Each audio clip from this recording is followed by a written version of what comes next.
Everyone, welcome back to my channel my sparkling story. Thumbnail देख के आपको पता चल गया होगा कि इस ब्लॉग में मैं आप लोगों के साथ शेयर करने वाली हूँ अपनी शादी की कहानी। तो finally my wedding story is on my sparkling story. वैसे आज ना मैं बड़ी फुर्सत में बैठी हूँ आप लोगों के साथ एक एक डिटेल शेयर करने के लिए कि ऐसा क्या हो गया था जब पूरे वर्ल्ड में लॉकडाउन था, मेडिकल इमरजेंसी आ गई थी और कर्फ्यू चल रहे थे, लॉकडाउन चल रहे थे और तब ऐसा क्या हो गया था कि मेरी और अक्षत की शादी हुई मात्र 70 गेस्ट के साथ। कैन यू इमेजिन, मात्र 70 गेस्ट। आज मैं अपना मेकअप भी करने वाली हूँ, लेकिन हम मेकअप के बारे में बात नहीं करेंगे। हम बात करेंगे कि ऐसा क्या हुआ, कैसे हुआ, क्यों हुआ।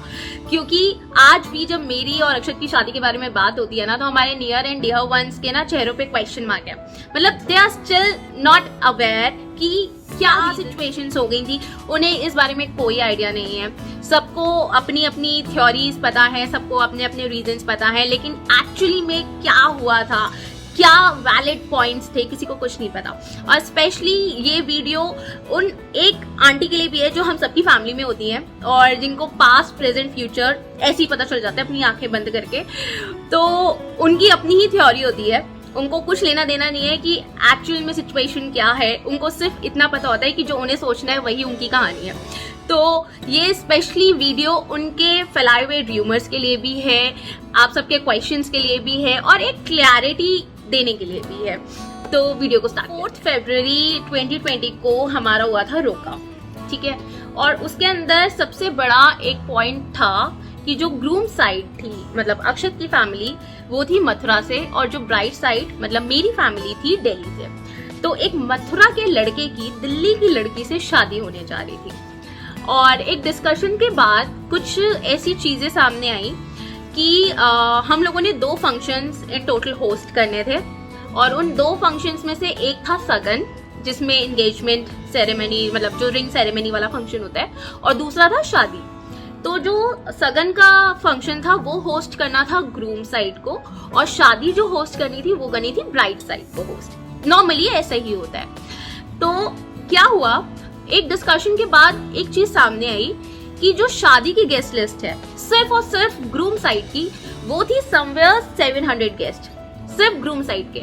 अब इसमें ब्राइड साइड के गेस्ट भी आने थे और मथुरा से या फिर दिल्ली के बाहर से अगर 700 गेस्ट को आप शादी में बुला रहे हो तो बट ऑब्वियसली आपको उनका in house hotels reservation, you know, breakfast, meals, everything आपको सब देखना पड़ेगा। तो मेरे पेरेंट्स के लिए it was quite tricky thing. तो उन्होंने डिसाइड किया, लेट्स डू वन थिंग, हम दोनों फंक्शंस को मथुरा में कर लेते हैं सो दैट हम दिल्ली से शादी में इतने गेस्ट नहीं लेके जाएंगे, हम सिर्फ हमारी फर्स्ट फैमिली को लेके जाएंगे।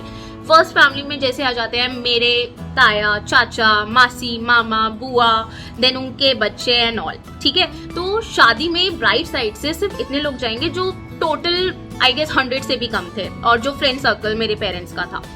तो टोटल मिला के 100 से भी कम गेस्ट थे। अगर मथुरा शादी होती है तो दिल्ली से सिर्फ इतने लोगों को जाना था।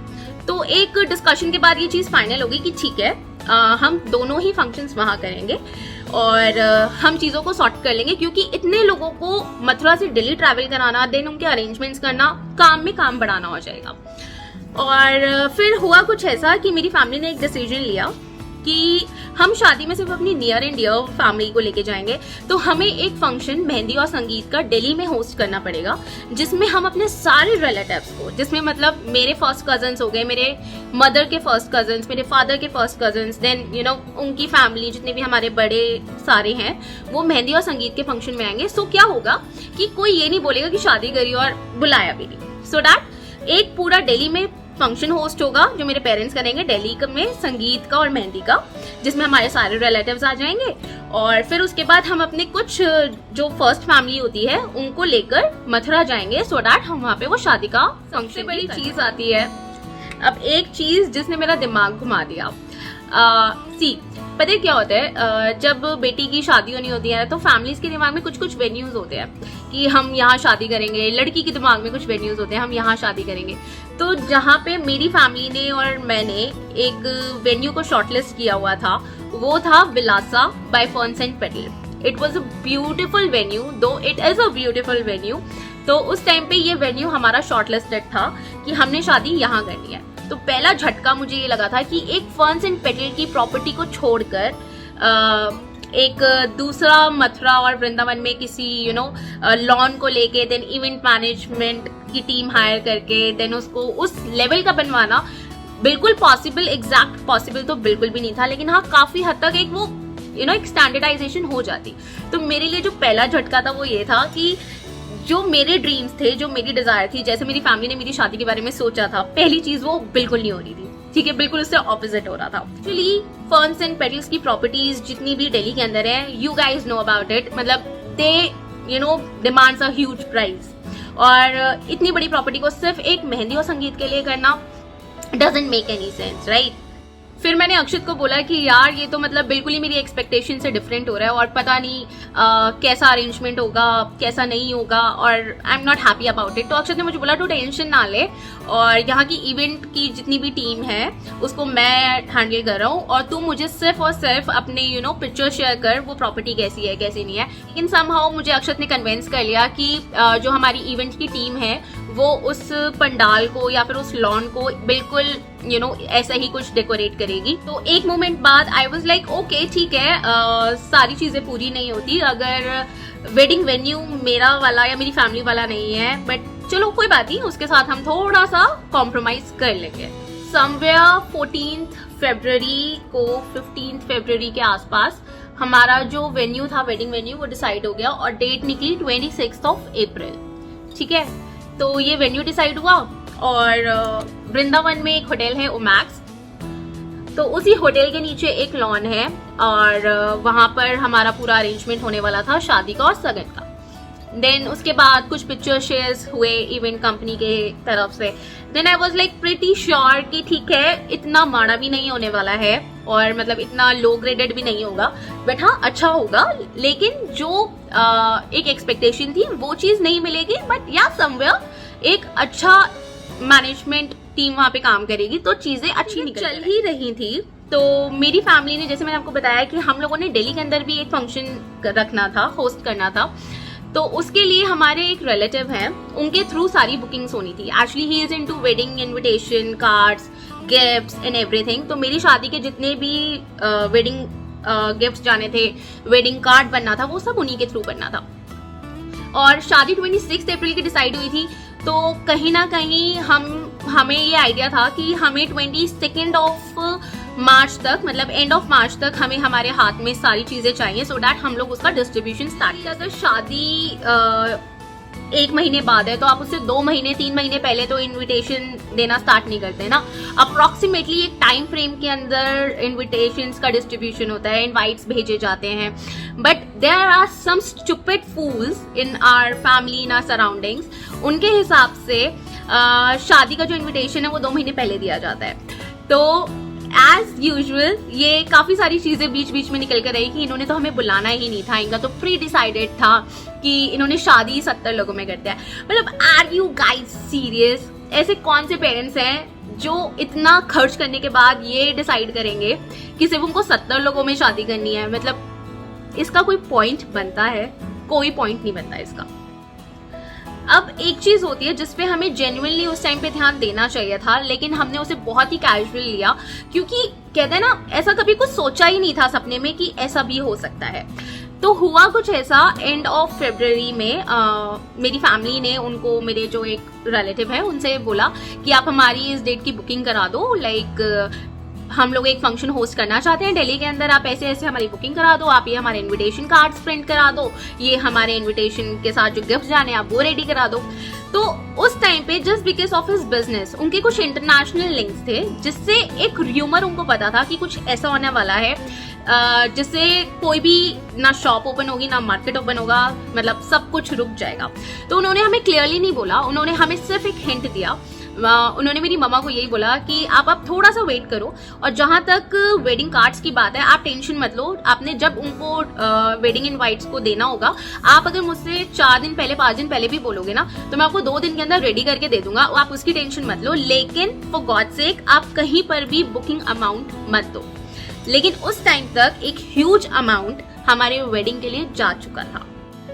अब सबसे ज्यादा एक वियर्ड चीज ये थी कि उनका इतने कहने पर भी हमने इस चीज पे ध्यान नहीं दिया और हम अपनी शॉपिंग में लगे रहे कि ठीक है, हम तो मिड ऑफ मार्च में भी अगर बुकिंग कराते हैं, 15-20 मार्च के आसपास भी बुकिंग कराते हैं, तो नेक्स्ट मंथ की बुकिंग है हो जाएगी और हम तब तक अपनी शॉपिंग कर लेते हैं। यू नो वहाँ पे क्या होना है, मेरा ट्रोजो सेट कर लेते हैं, मेरा वेडिंग लहंगा सेट कर लेते हैं, तब तक हम और चीजों में लग गए। हमने कहा ठीक है, बुकिंग तो is just like you know left hand thing for him, हम सिर्फ उनको बोलेंगे कि इस डेट का करा दो और सारी चीजें हो जाएंगी।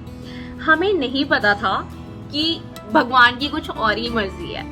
अब क्या होता है, मार्च के फर्स्ट वीक में मैं अपना वेडिंग लहंगा चूज करने जाती हूँ और मैं एक ऐसा लहंगा चूज करती हूँ जो कोलकाता से बनकर आना था, जिसके अंदर 40 डेज का मिनिमम टाइम था और मैक्सिमम 50 डेज के अंदर वो लहंगा आ जाता।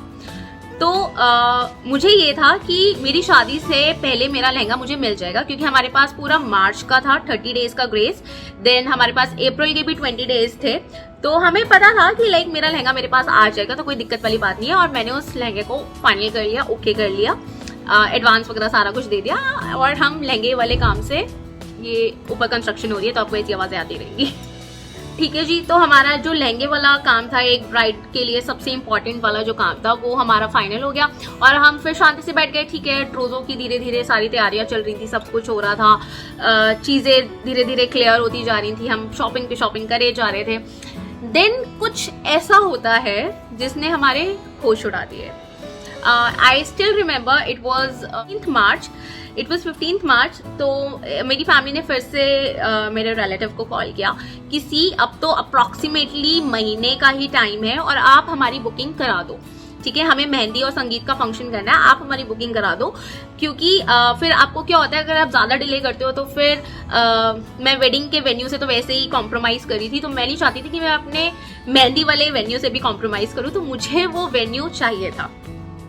15th मार्च को भी उन्होंने हमें सेम स्टेटमेंट पास करा कि प्लीज आप कोई बुकिंग मत कराओ, आप होल्ड कर लो, बिकॉज इन कमिंग 1 वीक कुछ बहुत बड़ा होने वाला है। और तब भी लाइक हमें कुछ समझ नहीं आ रहा। माई मदर वॉज लाइक कि यार पता नहीं ऐसा क्या हो रहा है, he saying no for the booking, कुछ समझ नहीं आ रहा और क्या है क्या नहीं है, और कार्ड्स भी प्रिंट करने के लिए अभी मना कर रहे हैं और पता नहीं, मतलब चीजें बड़ी डिफरेंट हो रही थी। हमें तब भी कोई फर्क नहीं पड़ रहा था, मैं अपनी धड़ाधड़ शॉपिंग में लगी हुई थी, मुझे कोई फर्क नहीं पड़ रहा था। तो फिर हुआ कुछ ऐसा, इट वॉज 21 मार्च, मैं मार्केट के अंदर थी और उस दिन ना मार्केट के अंदर एक अलग सी एनर्जी थी, एक अलग सी वाइब्रेशन थी। मतलब कोई कुछ क्लियर नहीं बोल रहा था, बट पीपल वर लाइक कि कुछ रेयर हो रहा है। अब हम घर आते हैं, देन एक अनाउंसमेंट आती है कि नेक्स्ट 3 डेज जो है वो लॉकडाउन है। मुझे तब भी, मतलब मैं घर पे आई, मेरी अक्षर से बात हुई, मैं कहा अक्षर सी 3 दिन के लिए मार्केट्स भी कोई भी ओपन नहीं है और 3 दिन तक हम किसी भी तरह की शॉपिंग नहीं कर सकते। तो अक्षर ने मुझे बोला नहीं Sakshi, this is not for the next 3 days, ये बढ़ेगा। मैं कहा आर यू क्रेजी, मतलब सारी मार्केट्स 3 दिन तक क्यों बंद रहेंगी, कोई नेशनल हॉलीडे नहीं है, कुछ नहीं है। कहता नहीं और it's national emergency, it's world emergency, और there is a virus like COVID called COVID और वो spread हो रहा है और वो you know 1-on-1 पास हो रहा है, इसकी वजह से ये चीज आगे बढ़ेगी। तब भी मैं I was pretty sure कि नहीं 3 दिन बाद ना, मतलब सब ठीक हो जाएगा, 3 दिन बाद हम फिर से अपनी बैक टू प्रिपरेशंस चले जाएंगे। अब ये सारी चीजें मेरे दिमाग में थी, सिर्फ और सिर्फ मेरे दिमाग में थी। मैं वो आंटी बन गई थी जो सिर्फ अपने हिसाब से सोचती हूँ, मुझे कुछ लेना देना नहीं था कि दुनिया में क्या चल रहा है, क्योंकि मेरी शादी होनी थी। तो आई वॉज प्रिटी एक्साइटेड कि ठीक है ऐसे होगा सब चीजें अपने आप ठीक हो जाएंगी, ब्ला ब्ला ब्ला। मुझे कोई फर्क नहीं पड़ रहा था एज यूजुअल। तो अब होता ऐसा है कि जब 3 दिन बाद कोविड हमारा, मतलब जो 3 दिन का लॉकडाउन था, जब हमारा खत्म होने वाला था, तब एक और अनाउंसमेंट आती है कि ये जो चीज है 15 डेज के लिए और एक्सटेंड हो गई है और 15 डेज के लिए कोई भी घर से बाहर नहीं निकलेगा, कोई भी मार्केट ओपन नहीं होगी, किसी भी तरह का कितना भी इम्पोर्टेंट काम हो आपको घर पे रहना है और सिर्फ मेडिकल अवेलेबल रहेगा और ग्रोसरी सर्विसेज अवेलेबल रहेंगी, आपको किसी भी चीज की कोई इजाजत नहीं है। उसके बाद जब वो 15 डेज का एक्सटेंशन हुआ, उसके बाद मुझे 3rd और 4th डे एक चीज रियलाइज हुई, जब न्यूज पे ये चीज वायरल हो गई कि it's a death threat to everyone, और लोग मर रहे हैं, मेडिकल इमरजेंसी हो चुकी है, हॉस्पिटल्स में बेड नहीं है and everything was this that and other. तो धीरे धीरे मतलब विद इन लाइक 4-5 डेज हमें एक क्लैरिफिकेशन मिली कि बेटा ये इतनी जल्दी बंद नहीं होना है। बिकॉज आई स्टिल रिमेम्बर हम लोग दिसंबर में 2019 में दिसंबर में हम लोग शंग्रीला में बैठे थे। It's a hotel in CP, Delhi वालों को पता होगा ये। तो वहां पर हम बैठे थे। उस टाइम पे ना कुछ फॉरेनर्स वहां पर उस हाई टी वाले एरिया में थे, उस कैफे में थे, and they were talking about some lockdown thing कि यू नो कुछ क्रैश होने वाला है, स्टॉक क्रैश होने वाला है, बिजनेसेस ठप हो जाएंगे and this that and other. और हम लोगों के दिमाग में ये हम लोगों के कानों में ये 1 या 2 सेंटेंस पड़े थे और हमने ना इसे बड़ा कैजुअली लिया था कि ऐसा क्यों।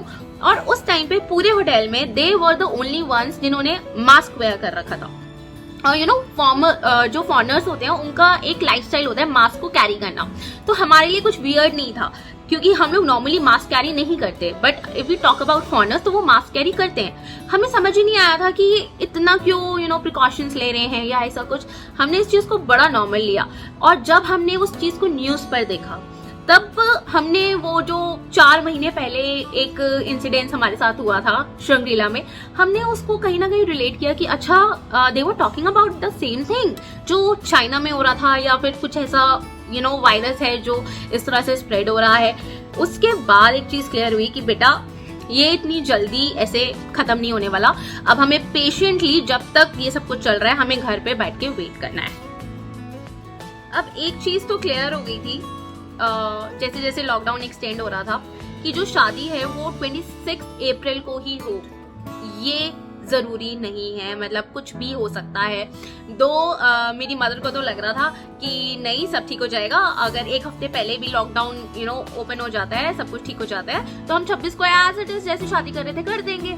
और जो फंक्शन हमारा दिल्ली में मिस भी अगर होगा तो हम उसको एज अ रिसेप्शन थ्रो कर देंगे शादी के बाद। मतलब मेरी मम्मी की अलग ही वो चल रहे थे, सपने चल रहे थे, सुहावने सपने। अब जो लॉकडाउन है वो बढ़ता जाता है, बढ़ता जाता है, बढ़ता जाता है, ठीक है। 26 अप्रैल भी निकल जाती है। अब मेरे घर वालों को, मतलब जो ब्राइट साइड थी, स्पेशली जो मेरे घर वाले थे, उनको एक चीज क्लियर हो गई थी कि जब तक ये हालात नॉर्मल नहीं हो जाते हम शादी नहीं करेंगे। मतलब हमारे घर घर में एक बात हुई थी कि कोई जल्दी नहीं है हमें शादी करने की, बिकॉज ऑलरेडी हम अरेंजमेंट्स कर चुके हैं, ठीक है। बहुत ही हार्ड अर्निंग मनी जो होती है, सेविंग्स जो होती है एक फैमिली की, वो शादी के लिए लग चुकी हैं। तो ऐसा तो नहीं है ना कि अब उस इतनी बड़ी जगह पे आप सिर्फ मिनिमम लोगों के साथ शादी नहीं कर सकते। उस टाइम पे तो आई स्टिल रिमेम्बर 25 लोगों में शादी हो रही थी, 10 लोगों में शादी हो रही थी। तो इतनी बड़ी जगह में आप सिर्फ इतने लोगों की तो शादी नहीं कर सकते। And at the same time आपको हर चीज से ऊपर ये भी देखना है, बीइंग एन एजुकेटेड पीपल, कि एक वायरस है जो हर जगह है, तो इस टाइम पे शादी इतनी जरूरी नहीं है। तो मेरी फैमिली ने ये मैसेज पास कर दिया अक्षत की फैमिली को कि सी हमें इतनी जल्दी शादी नहीं करनी है और हम लोगों को पेशेंटली वेट करना चाहिए सारी चीजों के नॉर्मल होने का, देन एंड ओनली हम शादी करेंगे। और हम लोग कोई भागे थोड़ी ना जा रहे हैं, हम लोग वेट कर सकते हैं। अब इस चीज पे हमने ये मैसेज पास करा और हम लोग यू नो उस टाइम पे लॉकडाउन में अपने फैमिली के अंदर मस्त हो गए, क्योंकि उस टाइम पे तो किचन ही एक सेलिब्रेशन होता था। देन हमारे पास आता है अक्षत की फैमिली की साइड से एक कॉल कि हम दिसंबर में शादी नहीं करेंगे और ना ही हम दिसंबर तक वेट करेंगे। चाहे हमें 4 लोगों में शादी करनी हो, चाहे हमें 5 लोगों में शादी करनी हो, चाहे सिर्फ आप 4 आ जाओ हम 4 आ जाते हैं, लेकिन शादी तो हम अभी ही करेंगे, इसी टाइम पे करेंगे। अब जैसे ही ये मैसेज आता है हम सारे तो मतलब शॉक में। तो माय फादर वाज लाइक कि नहीं, और मतलब मैं अपने नानके की साइड सबसे बड़ी हूँ, दो मेरी जो दादी वाली साइड भी है उसमें भी मतलब सिर्फ और सिर्फ मेरी एक बड़ी कजिन सिस्टर की ही शादी हुई थी, और वो भी 10 साल पहले। तो मेरी फैमिली के भी कुछ ड्रीम्स थे कि नहीं अब हमारे घर में इतने साल बाद एक शादी होगी तो हम उसको फुल फ्लेश तरीके से करेंगे, हमें हर्ष रश में चीजें नहीं करनी। बट जो ग्रूम साइड थी वो बहुत ज्यादा एडमेंट हो गए थे, बहुत ज्यादा रिजिड हो गए थे कि नहीं हमें तो शादी अभी ही करनी है, और चाहे कितने में भी करनी पड़े, चाहे मंदिर में शादी करनी पड़े। आई वॉज लाइक व्हाट मुझे शादी करनी है, मतलब मुझे कोई फॉर्मेलिटी नहीं करनी है। शादी का मतलब होता है यू नो सेलिब्रेशन, हैप्पीनेस, और मतलब मुझे ऐसे नहीं करना। दो I wanted a very simple wedding, but with my near and dear ones, with my cousins, with my friends, with my family, with my entire family. मैं कोई ऐसी शादी नहीं करना चाहती। तो वहां पर मेरा एक और स्पॉइलर आया था। पहले तो मैं अपने वेडिंग वेन्यू से कॉम्प्रोमाइज करी थी, अब मेरे ऊपर ये बात आती है कि मुझे शादी सिर्फ 10 लोगों में करनी है। I was like no, I will not. और फिर उस चीज को मेरे पेरेंट्स भी मुझसे पहले बोल रहे थे कि नहीं हम ऐसे शादी नहीं करेंगे। तो मेरी फैमिली की साइड से मैसेज चला गया कि नहीं हम लोग ऐसे शादी नहीं कर रहे हैं। लेकिन फिर एक आता है हमारे पास emotional call from the groom side. Actually उस टाइम पे सिचुएशन क्या थी, जो अक्षत के दादी जी थे वो 3 साल से बेड रेस्ट पे थे। अक्षत की जो फैमिली थी वो ये चाहती थी कि उनके सामने अक्षत की शादी हो जाए। तो इट वॉज समथिंग जो बहुत ही इमोशनल था, और हर कोई चाहता है कि घर के जो बड़े होते हैं उनके सामने उनके बच्चों की शादी हो जाए। तो कहीं ना कहीं मेरी फैमिली को ये चीज समझ आई कि ठीक है, या सेइंग दिस इस रीजन की वजह से तो हमें भी समझ आता है, क्योंकि हर फैमिली कहीं ना कहीं इमोशनली अपने सारे फैमिली मेंबर्स के साथ अटैच होती है। But at the same time हमें और फैक्टर्स को भी डिटरमाइन करना था। हम सिर्फ एक चीज के ऊपर ये डिसीजन बिल्ड अप नहीं कर सकते थे। हमें समझ आ रहा था कि ठीक है एक इमोशनल फैक्टर है, ठीक है अभी एक इमरजेंसी फैक्टर है, सब कुछ है, but at the same time हमें सारे क्लॉज को साथ में रख के फिर उसमें से एक डिसीजन बिल्ड करना था। मेरे घर में फिर एक डिस्कशन होता है मेरे एंटायर घर के अंदर, जहाँ पे इस बात को रखा जाता है जिसको सब बहुत रिस्पेक्टफुली ग्रेस भी करते हैं, सुनते भी हैं। लेकिन फिर एक डिसीजन पर आते हैं कि आप सिर्फ एक चीज के पीछे मत जाओ। और कोविड में कोविड ये नहीं देखेगा कि आप एक इमोशनल रीजन की वजह से शादी कर रहे हो, तो कोविड के साथ ऐसा नहीं है कोविड आपको छोड़ दे। और यू नेवर नो कि इस जल्दी जल्दी के हर्ष हर्ष के डिसीजन में यू नेवर नो कि अगर आप में से कोई इन्फेक्ट हो जाता है देन किसको आंसर करोगे। तो फिर एक म्यूचुअल डिसीजन तो नहीं था, मेरी फैमिली की साइड का, एक ब्राइट साइड फैमिली का ये डिसीजन जाता है कि ठीक है हम आपकी सारी टर्म्स को समझते हैं, सारे इमोशंस को समझते हैं, बट स्टिल हम आपसे रिक्वेस्ट करेंगे कि हम ये शादी अभी ना करें और हम इसे थोड़ा सा डिले करें।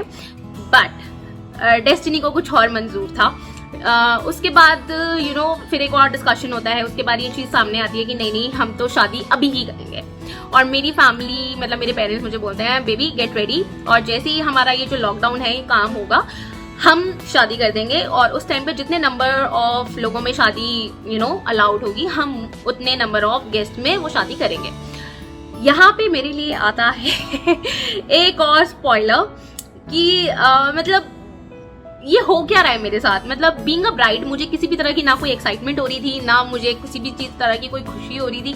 आई एम नॉट सेइंग कि मैं मटीरियलिस्टिक बन रही थी, बट यार हर किसी की ना कुछ डिजायर्स होती हैं और एकदम से वो डिजायर्स पे क्रैश होता चला जाए तो लगता है भगवान को मैं ही मिली थी क्या।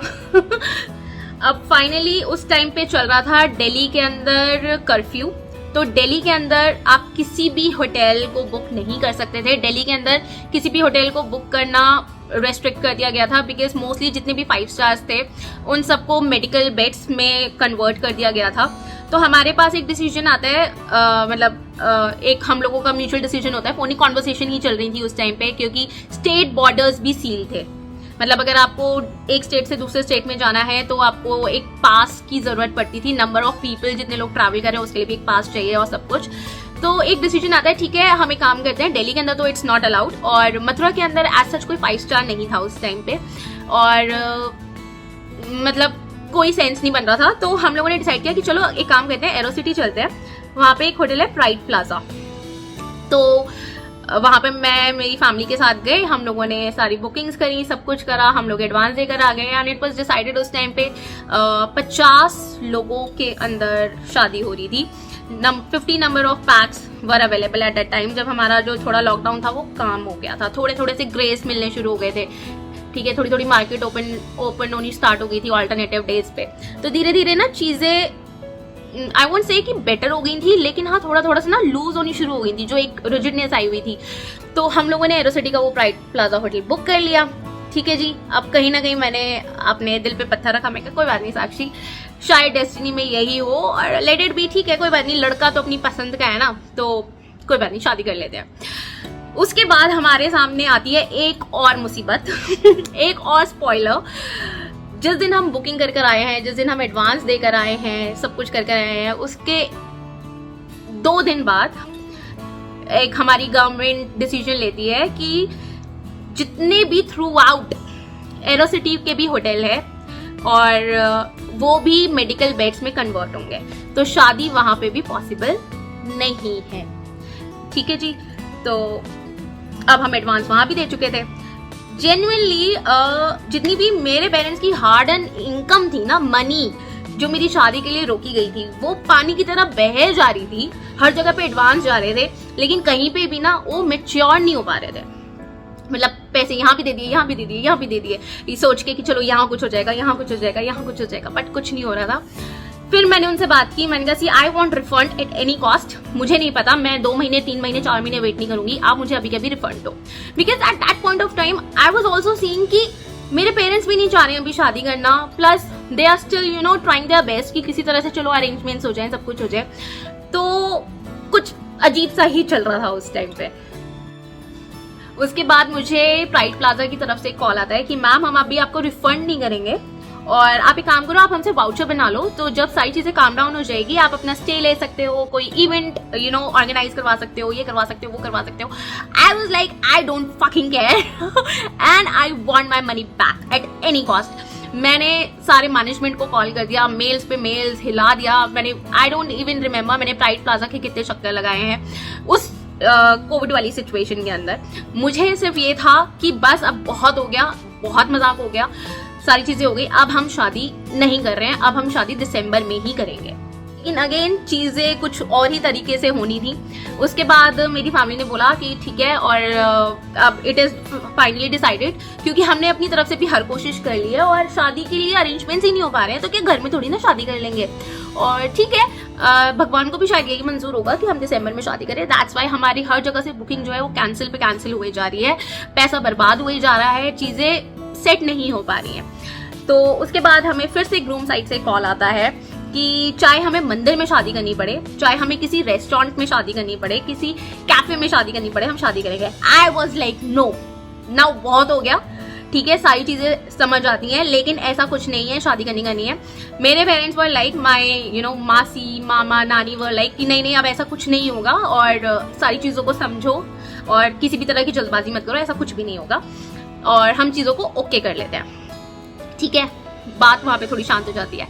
देन उसके बाद क्या होता है, एक दिन अक्षत के जो फादर हैं वो दिल्ली आते हैं और फिर मेरे पेरेंट्स से मिलते हैं। फिर एक बात होती है कि नहीं हम किसी रेस्टोरेंट में शादी कर लेंगे, शादी तो हमें करनी है।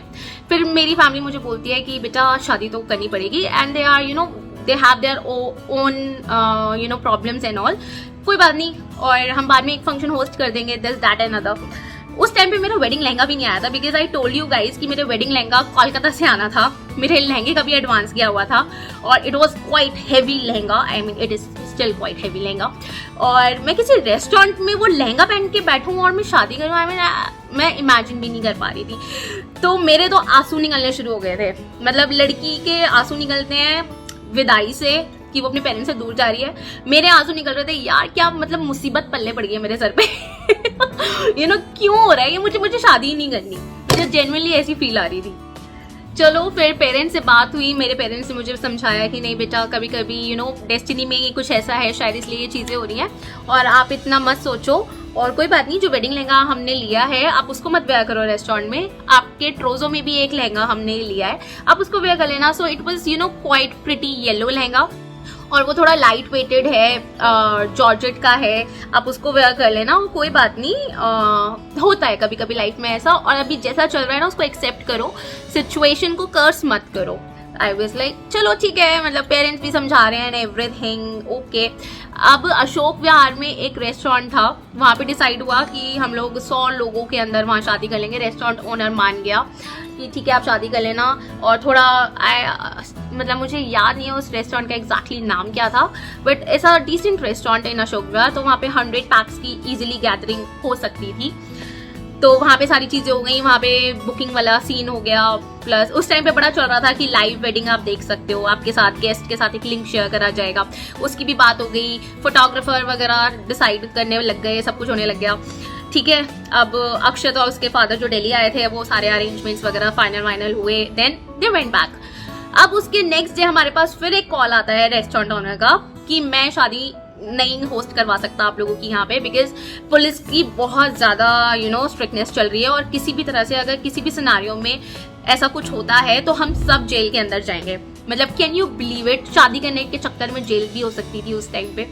ठीक है, तो जो इतना दिमाग लगाया, मैं रेडी भी होगी, ठीक है, मैं एक जॉर्जेट लहंगा पहन के और फेरे ले लूंगी, दिस दैट एंड अदर, सारी चीजें हो जाएंगी, दिमाग लगाया। और नेक्स्ट डे फिर से एक कॉल आया जिसने हमारी सारी अरेंजमेंट्स पे फिर से पानी फेर दिया, और अंदर से मैं थोड़ा सा खुश होगी। मैं कहा चलो भगवान अब इतना मना कर रहे हैं, इतना मना कर रहे हैं, तो शायद कुछ अच्छा ही होगा और मेरी शादी दिसंबर में ही होगी और अच्छे से होगी और जैसे हम चाहते हैं वैसे होगी। ठीक है, अब ऐसा होता है और देन फिर सारी चीजें वहीं पे वाइंड अप हो जाती है कि कोई भी जगह हमारे लिए अवेलेबल नहीं थी जहाँ पे हम शादी कर सके। तो उस टाइम तक सब अपनी होप्स हार चुके थे, सब चुप हो चुके थे। देन पता नहीं एक दिन अक्षत के दिमाग में क्या आया, अक्षत मुझे बोलता यार एक काम करते हैं, एरोसिटी नहीं हो पा रहा, दिल्ली नहीं हो पा रहा, गुड़गांव में तो कुछ हो सकता है, क्योंकि उस टाइम पे हरियाणा के जो स्टेट के रूल्स थे वो अलग थे, दिल्ली के जो रूल्स थे वो अलग थे। तो अक्षत ने मुझे बोला लेट्स डू वन थिंग, और यार मतलब मेरी फैमिली जेन्युइनली चाहती है कि हमारी शादी इसी मतलब ज्यादा डे ना हो, इसी टाइम पर हो, इन्हीं मंथ्स में हो जाए, इन नेक्स्ट मंथ हमारी शादी हो जाए। और मैं काम करता हूँ, मैं आता हूँ, ठीक है, और हम गुड़गांव चलते हैं, वहाँ की कुछ प्रॉपर्टीज को देखते हैं, हो सकता है हमें कुछ हमारे मतलब की प्रॉपर्टी मिल जाए जहाँ पे हम अपनी शादी को अच्छे से होस्ट कर सकें। अब मैंने ये चीज बताई अपनी मदर को। माई मदर वॉज लाइक बेटा ये लो मेरा डेबिट कार्ड, ठीक है, अक्षत आ रहे हैं, तुम जाओ अक्षत के साथ गुड़गांव के प्रॉपर्टीज देखो, और अगर तुम्हें लगता है ना वैसे इससे पहले एक चीज और हुई थी, पंडित जी ने एक डेट निकाली थी विच वॉज 26 जून 2020 कि उस दिन हम शादी कर सकते हैं। तो मम्मा ने बोला ठीक है तुम गुड़गांव जाओ, और अगर तुम्हें कोई भी प्रॉपर्टी मिलती है तो एक काम करना 26 जून की बुकिंग करवाए आना, और अगर आज कुछ नहीं होता है तो हम अगले 3 महीने इस बारे में बात भी नहीं करेंगे। ठीक है, मुझे जेन्युइनली शादी की बुकिंग कराने का ऐसे कोई क्रेज नहीं था। लॉकडाउन में घर में बैठे हुए थे, प्लस मेरा फियांसे आ रहा था, तो मुझे था, मैं कहा चल ठीक है यार मिल लेंगे, एक डेट हो जाएगी और घूम लेंगे। मतलब अंदर से मुझे भी पता था कि चलो कोई बुकिंग तो ऐसा कुछ होना नहीं है, मतलब चलते हैं। और उसके बाद सबसे पहला जो होटल था गुड़गांव में वो हम पहुंचे लीला, जो लीला एम्बियंस है, एम्बियंस मॉल के जस्ट नेक्स्ट जब हम गुड़गांव पे जाते हैं वहीं पर है। तो वहां पे हम सबसे पहले लीला में गए। जैसे हम वहां जाते हैं तो Deepti was the manager at that time. Deepti ने हमसे पूछा कि शादी किसकी है। अक्षत और मैं एक दूसरे की शक्ल देख के बोलते हैं लाइक हमारी ही शादी है। कहती मैंने लॉकडाउन में शादियां टूटते हुए देखा है, और मैं तुम दोनों मेरे लिए पहला एग्जाम्पल हो जो ब्राइड और ग्रूम टू बी मेरे पास खुद आके कह रहे हो कि हमें शादी करनी है और हमें ये वेन्यू बुक करना है। तो it was quite funny moment कि हम दोनों अपनी शादी का वेन्यू खुद बुक करने गए थे। आई गेस हिस्ट्री में आज तक कभी ऐसा नहीं हुआ होगा कि एक लड़का लड़की फिर से अपनी वेडिंग वेन्यू को बुक करने गए हैं। So it was like quite hilarious. तो हमने अपना 26 ऑफ जून के लिए लीला का वेन्यू बुक कर लिया, एक हॉल बुक कर लिया। उस टाइम पे उसने सिर्फ और सिर्फ हमें 50 गेस्ट की परमिशन दी, क्योंकि उसके अलावा अगर कोई भी गेस्ट होता है तो हम पे फाइन भी हो सकता था, प्रिजन भी हो सकता था, और सारी चीजें वर्स्ट हो सकती थी। लेकिन स्टिल हाउ हमने किसी तरह से उसे रिक्वेस्ट किया कि may be not 50 but 70 to 80 guest हो जाएंगे। तो शी वॉज लाइक ठीक है, लेकिन ट्राई करना कि गेस्ट इन एंड आउट में रहे, एक जगह पे इतने सारे गेस्ट नहीं होने चाहिए। और उस टाइम पे क्या था, कर्फ्यू भी चल रहा था। तो कर्फ्यू के अंदर मेन प्रॉब्लम ये थी कि रात को 7 बजे के बाद होटल की कोई भी सर्विस हमें नहीं मिल सकती थी, और 7 बजे से पहले तो हमें जो बुकिंग मिली थी वो मिली थी मॉर्निंग की, और हमें स्ट्रिक्टली इंस्ट्रक्शंस थे होटल की तरफ से कि आप अपने इवेंट को 10 बजे स्टार्ट कर लो, और 10 बजे स्टार्ट करने के बाद 5 बजे हम होटल के लाइट्स, आपके मतलब होटल बैंक्वेट के लाइट्स, एसी, हम सब कुछ रैप अप कर देंगे। फिर हम आपसे प्लीज आप रिक्वेस्ट मत करना कि इसे हम ऑन कर दें, क्योंकि हम भी गाइडलाइंस को फॉलो कर रहे हैं। अगर हम गाइडलाइंस को फॉलो नहीं करेंगे तो होटल शट डाउन भी हो सकता है। तो वो लोग भी रिजिड हो गए थे, प्लस हमें कहा चलो ठीक है अगर हमें मॉर्निंग शिफ्ट मिल रही है, सब कुछ है। अक्षत और मैंने बुकिंग कर ली। मेन्यू, शादी में मेन्यू क्या डिसाइड होना है ये भी अक्षत ने और मैंने डिसाइड करा कि क्या मेन्यू होना है, हमें कौन सा पैकेज चाहिए, प्लैटिनम चाहिए, डायमंड चाहिए। ठीक है, नेक्स्ट डे हम फूड टेस्टिंग के लिए गए एंड एवरीथिंग हैपेंड। देन घर पे आके मैंने बोला कि ठीक है मम्मा 26 का हमारा जो वेन्यू है वो बुक हो चुका है और ये लो आपका कार्ड, मैंने इसे पेमेंट कर दी है। My mother was like seriously you booked it? तो या कुछ ऐसा हुआ था, ठीक है। फिर अक्षत ने अपनी फैमिली में बताया, देन हमारी फैमिलीज की बात हुई एंड एवरीथिंग हैपेंड। उसके बाद एक और झटका मुझे लगता है एंड दैट झटका वाज रियली बिग। तो अब ऐसा हुआ कि जब हमने वेडिंग वेन्यू बुक कर ही लिया था तो हम अब उसके लिए ये था कि चलो ठीक है सगन और शादी दोनों ही करेंगे ना। देन मेरे पास एक मैसेज आता है कि मेरी मदर मुझे बोलते हैं कि बेटा जो ग्रूम साइड है दे आर सेइंग कि हम सगन नहीं करेंगे और हम शादी वाले दिन ही रिंग्स एक्सचेंज करवा देंगे। तो मैंने कहा if they are not doing it then हम कर लेते हैं। देन फिर उन्होंने बोला कि बेटा वो मना ही कर रहे हैं कि उन्हें सगन करना ही नहीं है और आप शादी वाले दिन ही पहले आपकी रिंग्स एक्सचेंज होंगी, देन आपकी वरमालाज एक्सचेंज होंगी, देन आपके फेरे होंगे। आई वाज लाइक सीरियसली मतलब मैं ही मिली थी क्या इस स्टुपिडिटी के लिए? I know I should not say this but yes it was a stupid thing for me कि कहते हैं ना कि पहले शादी फिर मंगनी वाली चीज, तो मुझे वो वाली फील आ रही थी। आई वाज लाइक नो मैं नहीं कर सकती। मेरा मूड जेन्युइनली बहुत ऑफ था, मतलब बहुत ज्यादा ऑफ। मतलब मुझे था ये शादी हो रही है, फॉर्मेलिटी हो रही है, मतलब मुझे कुछ समझ नहीं आ रहा था। मैंने अक्षत को बोला, मैंने कहा अक्षत यार ये चीजें मेरे सर से ऊपर जा रही हैं और लेट्स नॉट गेट मैरिड। और ऐसी कौन सी शादी होती है जिसमें यू नो रिंग सेरेमनी ना हो, जिसमें परफॉर्मेंसेज ना हो, दिस दैट एंड अदर। फिर अक्षत ने मुझे बोला कि सिर्फ और सिर्फ 50 लोग हैं, उसमें 2 फंक्शंस करने का कोई सेंस नहीं बनता और अगर हम 2 फंक्शन कर भी लेते हैं तो हेर फेर के हमें चेहरे तो वही दिखने हैं। तो एक काम करते हैं, एक ही दिन में इस चीज को रैप अप करते हैं। मुझे ये चीज समझ आई, मैं कहा चलो ठीक है कोई बात नहीं। अब ये भी एक बहुत बड़ा स्पॉइलर था, तो that's why you know I mention कि मैं अपनी शादी में इन सब चीजों की वजह से खुश नहीं थी। मतलब चीजें बड़ी अजीब सी थी। इस टाइम पे मैं बात भी कर रही हूँ ना और मैं उस चीज को रिकॉल कर रही हूँ तो I am feeling like shit, ऐसा हुआ था। तो मुझे बहुत ज्यादा बुरा लगा था कि मतलब ठीक है अगर सगन नहीं हो रहा, ऐसे नहीं हो रहा, अब क्या कर सकते हैं, शायद मेरी किस्मत में ही यही था। तो मेरा मूड कहीं ना कहीं ऑफ हो गया था। अब होता क्या है, सबसे बड़ी जो गलती ग्रूम साइड की तरफ से होती है, आपको बहुत क्लियरली पता है कि 26 जून को हमें मॉर्निंग शिफ्ट मिली है। हमारे पास जो टाइम फ्रेम है वो सिर्फ सुबह 10 बजे से शाम के 5 बजे तक का है।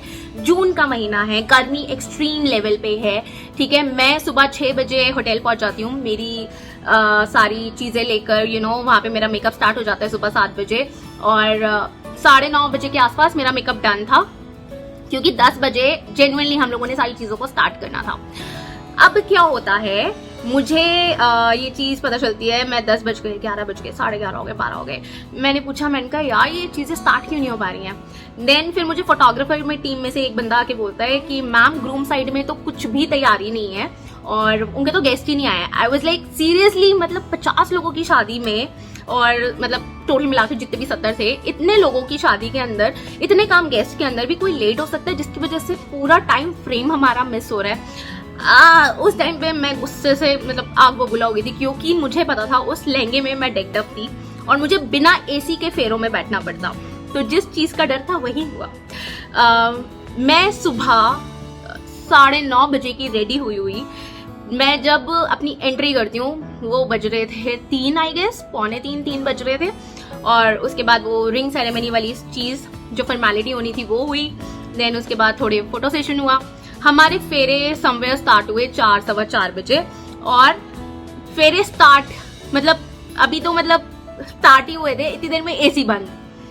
Guys can you believe it, मतलब जिसकी जून की शादी हो वो ब्राइड की तरह डेक्ड अप है, ठीक है, उसके साथ चीजें पहली उल्टी सीधी हो रही हैं एंड देन बैंक्वेट का एसी बंद हो जाता है। और उसके बाद जब यू नो मेरा ब्रदर उनके पास गया कि प्लीज आप एसी तो ऑन करो, तो उन्होंने स्ट्रिक्टली ये चीज बोल दी कि हम एसी ऑन नहीं कर सकते हैं और यू नो चीजें बहुत आपको पहले ही क्लियर कर दी गई थी, एसी 5 बजे के बाद ऑन नहीं होगा। हमारी आपसे रिक्वेस्ट है तो प्लीज आप जल्दी से अपना जितना भी है इवेंट जो चल रहा है आप उसे रैप अप करो क्योंकि 6 बजे के बाद हमें बैंक्वेट खाली चाहिए। एंड मेरे फेरे चल रहे हैं, वहां होटल इंस्ट्रक्शन से हमें इंस्ट्रक्शन आ रहे हैं कि आप प्लीज बैंक्वेट को खाली करो सो दैट हम जल्दी जल्दी रैप अप करें, अदरवाइज पुलिस आ सकती है यू नो चीजें चेक करने के लिए, हमारा होटल शट डाउन हो सकता है, this that and other. Oh my God, curfew start होने वाला था 8 बजे एंड एवरीथिंग। उस टाइम पे मतलब मेरे अंदर से ना एक स्पार्क ही चली गई, मेरे फेस की हंसी चली गई। मतलब मुझे समझ ही नहीं आया कि ये हुआ तो हुआ क्या। मतलब चीजों को इतना तरीके से हमने सेट करा, मतलब एक टाइम फ्रेम हमने दिया, उसमें भी मतलब इतनी बड़ी गलती कोई कैसे कर सकता है कि इतने कम गेस्ट लिस्ट में भी कोई लेट आ सकता है। और जबकि ग्रूम साइड के लिए पहले से ही रूम बुक हो गए थे कि आप प्लीज जितने लोग हैं प्लीज आप आ जाओ और प्लीज उसमें स्टे कर लो, सो दैट हम जल्दी जल्दी से चीजें स्टार्ट कर सके। क्योंकि मेरी साइड से हार्डली 25 लोग थे, ब्राइड साइड से उस शादी में हार्डली 25 लोग थे, बाकी फोटोग्राफर्स की टीम थी और एवरीवन रेस्ट जो भी थे वो ग्रूम साइड के से थे। और मतलब इतना सब कुछ होने के बाद ना मतलब मेरे फेस से जेन्युइनली हंसी चली गई थी। और सबसे ज्यादा कॉमेडी तो तब हुई थी जब मेरे फेरे वेरे हो गए थे, मुझे रोना ही नहीं आ रहा था। देन अक्षत की एक बुआ जी है, she is very jolly in nature, उन्होंने मुझे बोला तो साक्षी तो रोई नहीं। और मेरे अंदर चल रहा है कि मैं रोऊं या हंसूं या मतलब मैं खुश हूं, मेरी एक्साइटमेंट मैं बिल्कुल ब्लैंक थी। And the worst part was जब फेरे हो रहे थे, एसी ऑफ हो चुका था, आगे मेरे वो फेरों की अग्नि थी, मैंने लेंस लगाए हुए थे और वो लेंस मेरी आंख में गर्मी हीट की वजह से ब्रेक हो गया था। That was the nightmare for me। और उसके बाद मतलब मुझे नहीं पता मैंने अपने आप को कैसे संभाल के रखा। फोटोग्राफर आए, उन्होंने बोला कि ठीक है आपके फेरे हो गए हैं, लेट्स टेक कपल शॉट्स। मैंने उनको क्लियरली मना कर दिया, अब मुझसे नहीं हो पाएगा, ठीक है कोई बात नहीं, जहां शादी में इतने कॉम्प्रोमाइज करे हैं, मैं कपल फोटोज को भी कॉम्प्रोमाइज करने के लिए तैयार हूँ। किसी दिन मैं और अक्षत बहुत अच्छे से ड्रीमी रेडी हो जाएंगे और हम अपने पिक्चर्स ले लेंगे, but not today. So that was the little brief about my wedding story. इसमें से भी अभी काफी सारी चीजें मिस हैं, तो उसको हम एक सेकेंड पार्ट में भी ले लेंगे। बट एज ऑफ नाउ ये था मेरी शादी का किस्सा, मेरी शादी की कहानी। बट येस वन थिंग, जो काफी सारे रूमर्स बनते हैं ना कि शादी करना नहीं चाहते थे, पैसा नहीं खर्चना चाहते थे, बुलाना नहीं चाहते थे। Guys you don't know anything, तो please keep your mouth shut. जब ऐसी कोई सिचुएशन होती है तो it's a request from my side to you all कि कभी भी किसी को जज मत करो, कभी भी एक साइड की स्टोरी मत सुनो, कभी भी अजम्पशंस मत बनाओ। अजम्पशंस बनाने बहुत आसान होते हैं, किसी की बुराई करनी बहुत आसान होती है। और स्पेशली दोज आंटीज जिनको लगता है कि वो भगवान है, उन्हें सब पता है। आई एम सॉरी बट आपको कुछ नहीं पता है, तो बात कर लिया करो, पूछ लिया करो, डायरेक्टली पूछ लिया करो, एंड देन उसके बाद सेंटेंस को आगे कैरी फॉरवर्ड करा करो। सो या इस ब्लॉग को अभी यही एंड करते हैं क्योंकि मुझे भी लेट हो रहा है, मुझे जाना है। आई होप आपको ये स्टोरी जान के अब थोड़ी क्लैरिफिकेशन मिली हो। Till then be safe, be happy, see you all in my next video, bye bye.